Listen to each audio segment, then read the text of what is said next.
రాసిన 71 కీర్తన 19, 20, 21 చరణాలను అత్యుత్తలుగా చదువుకుందాం. దేవా, నీ నీతి మహాకాశమంతా ఉన్నతమైనది. గొప్ప కార్యములు చేసిన దేవా, నీతో సాటైన వాడు ఎవడు?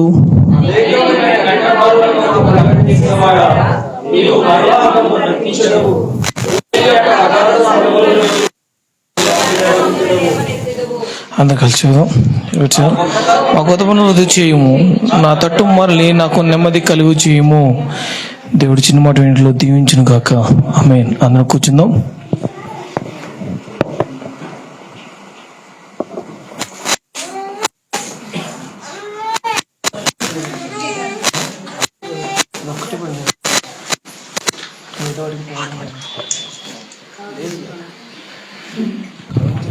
దేవుని స్తుతులు. మీ అందరికీ వందనాలు.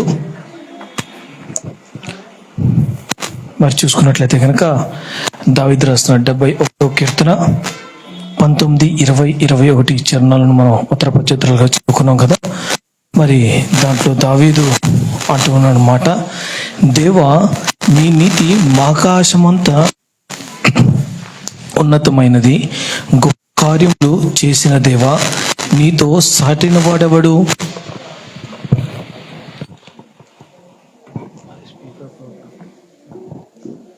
సాటి అయిన వాడెవడు అని చెప్పి దావీదు అంటూ ఉన్నాడు. మరి ఎప్పుడు మరి కంపేర్ చేస్తాం? మనందరికి కూడా తెలుసు కంపారిజన్ అని అంటే ఏంటంటే ఇంకొకరితో పోల్చుకోవడము అనేది. దాని గురించి నేను వివరించనక్కర్లేదు. అది ప్రతి ఒక్కరికి కూడా పుట్టుకతోనే వచ్చినటువంటి అలవాటు.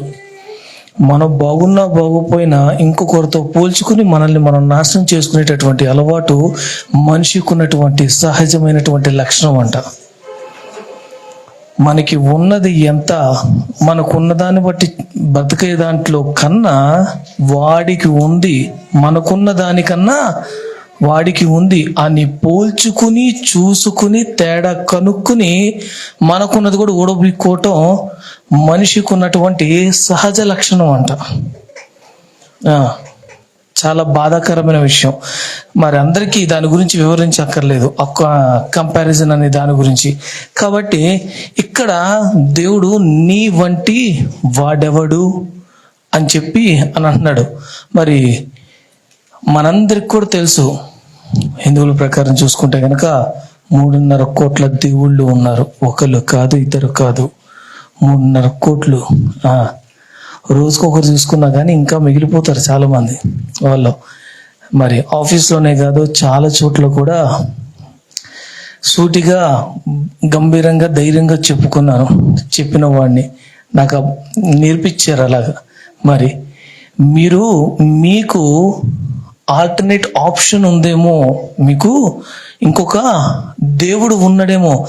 రాముడు కాకపోతే కృష్ణుడు, కృష్ణుడు కాకపోతే విష్ణు, విష్ణు కాకపోతే శివుడు, శివుడు కాకపోతే వెంకటేశ్వర స్వామి, సాయిబాబా, ఇలాగా చాలా మంది ఉన్నారు దేవుళ్ళు, దేవతలు.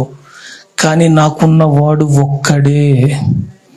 భక్తి చేసినా, భక్తి మర్చిపోయినా వదలకుండా నన్ను ప్రేమించేవాడు ఒక్కడే. నీవు మారితే నేను చూడాలని ఆశపడేవాడు ఒక్కడే.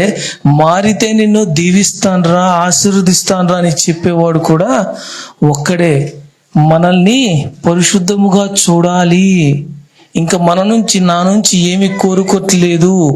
అటువంటి వాడు నాకు ఉన్నవాడు నా దేవుడు ఒక్కడే. There is no alternate option regarding from the god అని చెప్పేసి చాలాసార్లు నేను చెప్తూ వచ్చాను, చాలా చోట్ల కూడా.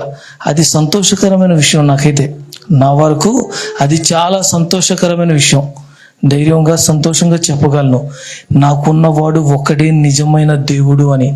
ఇక్కడ దావీదు అంటున్నాడు ఏంటంటే, నీతి మహాకాశం అంత ఉన్నతమైనది, గొప్ప కార్యములు చేసిన దేవా, నీతో సాటైన వాడెవడు? అసలు నీకు పోటీ వస్తే నీకు పోటీ వస్తే నిలబడిన వాడు కాదు, అసలు నీకు పోటీగా రాగలిగిన వాడెవడు? అసలు నీకు పోటీగా రాగలిగిన వాడెవడు?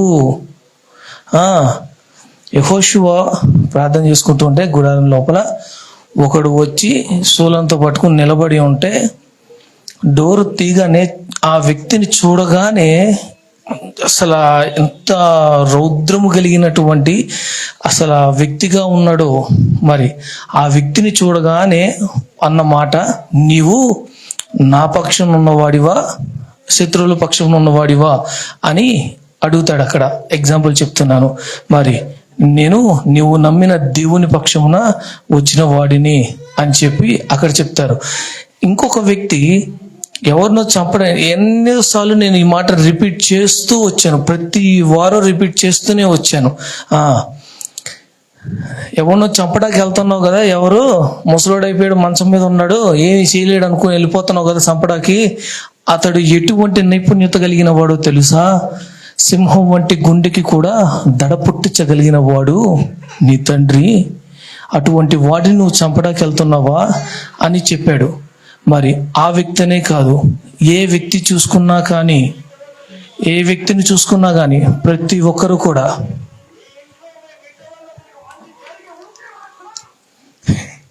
మరి ఏ వ్యక్తిని చూసుకున్నా, ఎందుకు అనంటే సృష్టింపబడినటువంటి ఆ మనుషులే అంతటి స్థానములో ఉంటే సృష్టించిన దేవుడు ఎంత గొప్పవాడై ఉంటాడో, మనల్ని అంత ఆధిక్యతమైన స్థానములో, మనల్ని అంత గొప్ప స్థానంలో నిలబెట్టి అంత చాతుర్యంతో నైపుణ్యతతో గొప్ప స్కిల్డ్ పర్సన్గా, అన్ని విద్యల యందు నైపుణ్యత కలిగినటువంటి వ్యక్తిగా దేవుడు మనల్ని చేస్తున్నాడు.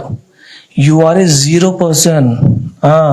మనము 0, ఏమి లేని వారిగా జన్మించిన వాళ్ళము.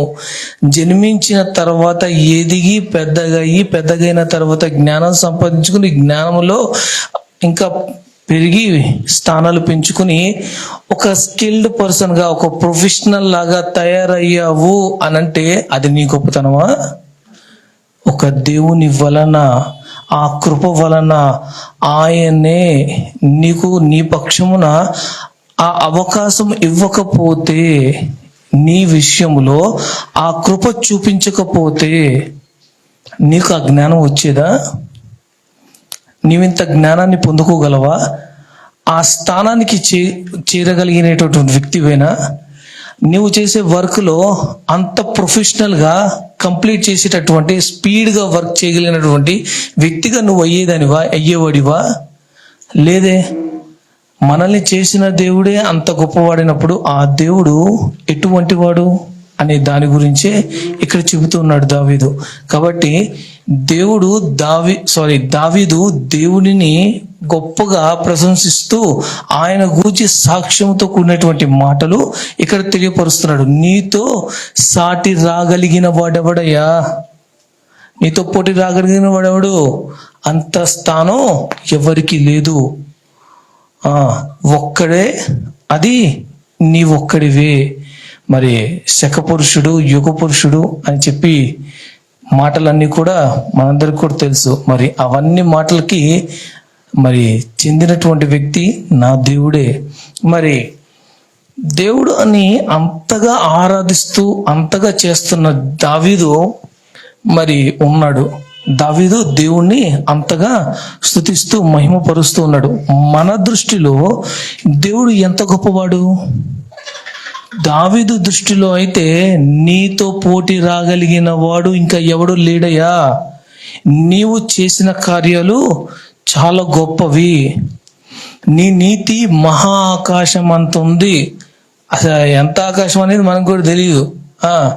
అంత గొప్పది అని వర్ణిస్తూ ఉన్నాడు. నీ దృష్టిలో నువ్వు నమ్మిన దేవుడు ఎంత గొప్పవాడు?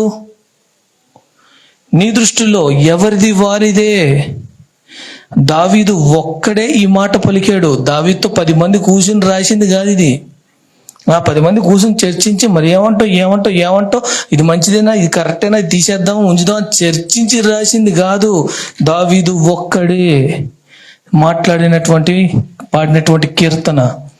మరి నీ దృష్టిలో దేవుడు ఎంత గొప్పవాడు? అతడు బలవంతుడేనా, బలహీనుడా? జ్ఞానం కలిగిన వాడేనా, జ్ఞానం లేనివాడా?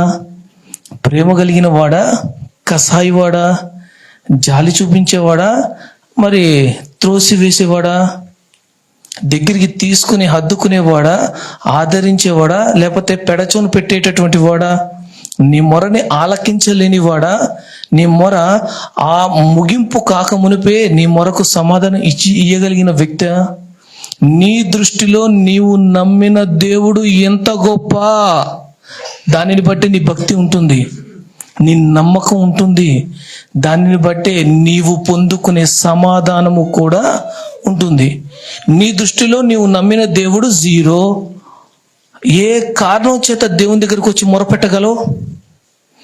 నీ దృష్టిలో నీవు నమ్మిన దేవుడు గొప్పవాడు కాదు. ఏ ధైర్యంతో నీవు దేవుని దగ్గరకు వచ్చి అడగగలవు? నీ దృష్టిలో నమ్మకము లేనివాడు, నీ దృష్టిలో విశ్వాసం లేనివాడు, దేవుని జనాల్ని ప్రేమించలేనివాడు, ఆదరించలేనివాడు నీ దృష్టిలో గనుడు కాదు. నీవు నమ్మిన దేవుడు. ఏ ధైర్యముతో నీవు మందిరానికి వచ్చి భరోసాతో ధైర్యముతో దేవుణ్ణి అడగగలవు? నీ దృష్టిలో దేవునికి ఏ స్థానం ఉంది?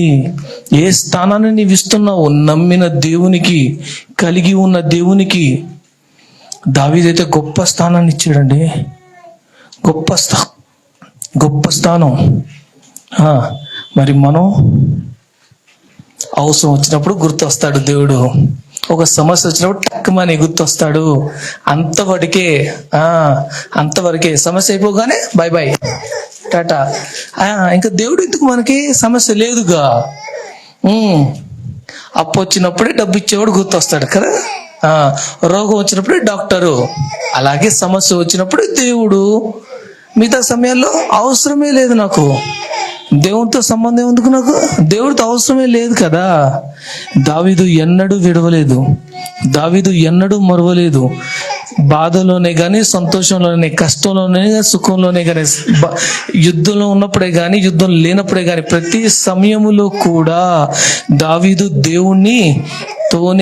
దేవుడితోనే, దేవుని ఘనపరుస్తూనే, దేవుని కీర్తిస్తూనే, దేవుని మహిమపరుస్తూనే, దేవుని ఆరాధిస్తూనే ఉన్నాడు. ఎక్కడ కూడా దేవుని విడిచిన వాడుగా లేడు.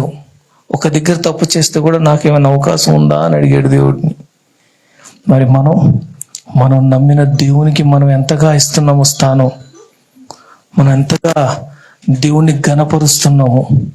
చదివిన 3 చరణాలు 1 చరణాన్ని ఎక్స్ప్లెయిన్ చేస్తూ వచ్చాను.